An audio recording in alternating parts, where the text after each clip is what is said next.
listen to that all day. You're not going to have to on Saturday. Yeah, probably hear a good dose of it.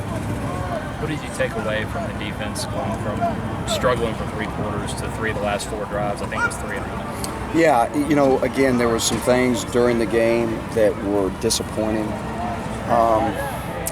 But where I got to give them a lot of credit, and that's what I told them. And I was watching it from up top, and they fought. They fought all the way down to the end. And again, that gave us a chance at the end. Basically 3 consecutive stops to give ourselves a chance to win. So what we've got to find is how to do that throughout the game. So still a lot of disappointing things that are happening, but there's also some things that we can build on. So that's where we're at. And like I told him, I said, some of those games you're going to play like that, but when everything comes down to the end and you have to play, somebody's got to make it. And they did that and gave us a chance to win. So I was very proud of them. You just cited mistakes, but then feeling encouraged. Like, is there one feeling you come away from a game more than the other, or just you win and you worry about it later? When you still know you haven't played well overall, and you get a win against a very good football team, that was a very good football team. It was certainly a football team that's very hard to stop offensively. The last 2 teams that they played before us struggled to stop them as well. We felt like we had a good plan. We didn't execute it exactly the way it should have been. And we struggled. But again, at the end, the positive to build on is that when everything was on the line, we delivered and gave our offense a chance. And we know that anytime we give our offense a chance, we can. What did you guys do late in that game that you did not do the first?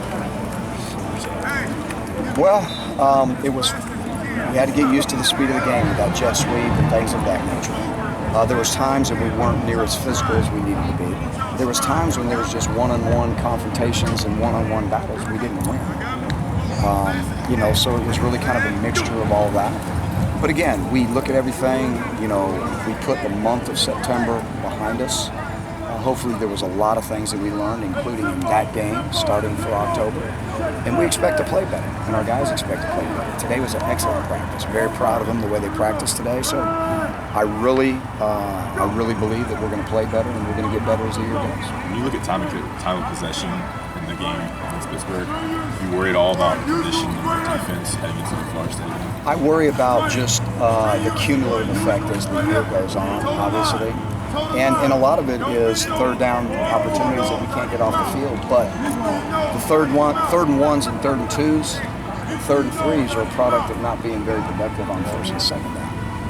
So that's what we've got to improve. We've got to be better on 1st and 2nd down so that we can get into the 36s, 37s, 38s, 38s to give us a chance to win. We're looking better. Have you done anything different this week in terms of resting players more because of how long they're on the field on Saturday? No, they do a good job of taking care of their bodies, and they know that this is a grind. And when it's time to rest and time to do things mentally in meeting rooms, we do it. When it's time to get out here and go full speed, we do it. When there's time to get out here and go through a walkthrough tempo and a learning speed, we do that as well. So, but we're very conscientious of the number of plays we're playing. We know it's a lot. So we'll keep count and we'll keep tabs of that as the year unfolds. Aaron Crawford got the start Saturday. How did he do, and what led to that? His play, his production.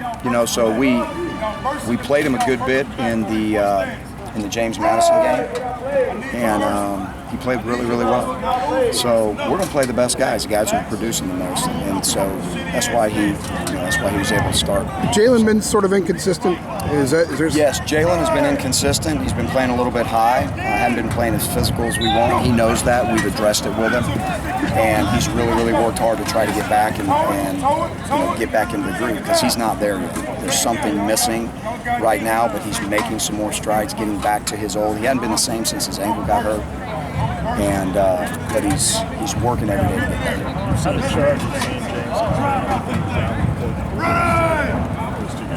It's pretty good. It's pretty good. I mean, those are three very quality backs, and all different in different ways. Dalvin Cook he's amazing. He's got amazing speed. He's got amazing vision.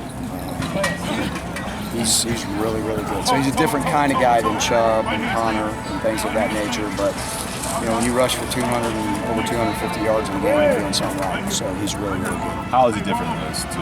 Well, he's got speed factor wise, he's got more speed than the other two. He's got really, really good vision. Not that the other two don't, but he makes really, really good jump cuts and cuts on the dime. And then if he makes those cuts and you miss him, then he can hit his head on the goalpost. He's that fast. So, and he's done it pretty much to just about everybody. So, just again, he's powerful when he needs to be powerful. He's very, very fast when he gets in the open field. He's got great vision, makes very elusive, quick cuts. Does FSU do anything kind of with its formations that might be a little tricky for you guys? Does what now? That might be a little bit tricky for you guys, especially in some of their run formations. Does Florida State? Yes. They do a great. Jimbo's always been a great play caller. So I've called defenses against him back when he was at LSU and I was at Auburn, and I've tracked him over the years. He's very, very good at what he does. He does a great job of formations, and he does a great job of calling plays on game day. That's why he's always had success over where he's gone. So yes, he's very creative. They do a good job with that, but just overall, he's really, really good at what he does. There's been a lot of attention still on the run defense. Is that something that can be fixed? It's got to be fixed. It's got to be fixed. Yes, it can be.